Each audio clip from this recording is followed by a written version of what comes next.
అందరికీ నమస్కారం అండి. నేను ఇంట్లో చేసుకున్న చికెన్ దమ్ బిర్యానీ రెసిపీ మీ దగ్గర షేర్ చేసుకుంటున్నాను.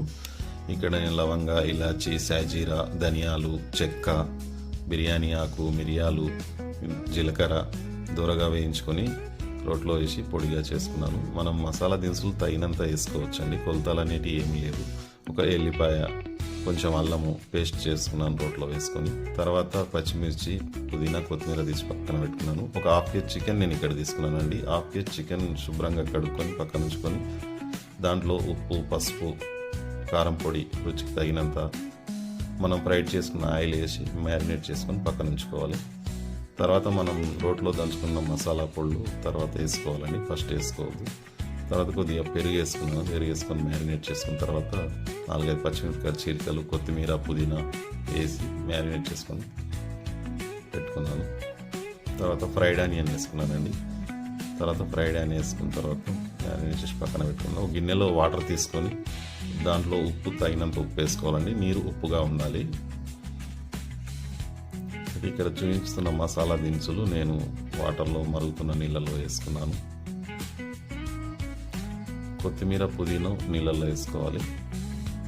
కరివేపాకు కూడా వేసుకున్నానండి. ఒక 2-3 పచ్చిమిరపకాయలు చిలికలు ఉంటే కూడా వాటర్లో వేసుకున్నాను. కొద్దిగా అల్లం పేస్టు, మసాలా పొడి, దీనివల్ల రైస్ కొద్దిగా టేస్ట్ ఉంటుంది. ఆయిల్ వేసుకున్నాను. ఫ్రైడ్ చేసుకున్న ఆయిల్ వేసుకోవాలండి, దానివల్ల బిర్యానీ మనకి ఇంకా ఎక్స్ట్రా టేస్టీగా వస్తుంది. ఒక హాఫ్ అన్ అవర్ పాటు ఒక 750 గ్రామ్స్ బాస్మతి రైస్ నానబెట్టుకున్నానండి. మరుగుతున్న నీళ్ళల్లో వేసుకున్నాను.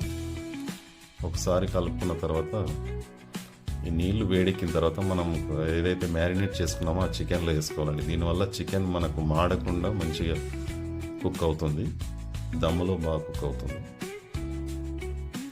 50% ఉడికిన రైస్ని ఫస్ట్ లేయర్గా వేసుకున్నాను. 50% ఉడికింది ఎలా తెలుసుకోవాలంటే అన్నం మెతుకు మనకు ఇట్లా విరిచినప్పుడు విరగాలి. అటువంటి టైంలో మనకు 50% రైస్ ఉడికినట్టు. తర్వాత ఒక 70-80% రైస్ను లేయర్గా వేసుకొని ఫ్రైడ్ ఆనియన్, నెయ్యి, ఒక 2 ఎగ్స్ తీసుకున్నాను. నేను హాఫ్ పీస్ చేసుకొని అలా పైన పెట్టుకొని దమ్ చేసుకున్నాను. కొత్తిమీర, పుదీనా పైన వేసుకున్నాను.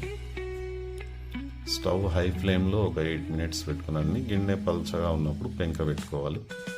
తర్వాత దానిపైన బరువు ఉంచాలి ఏదైనా. 7 మినిట్స్ లో ఫ్లేమ్లో అయిన తర్వాత ఇలా రుచికరమైన దమ్ బిర్యానీ రెడీ అయింది.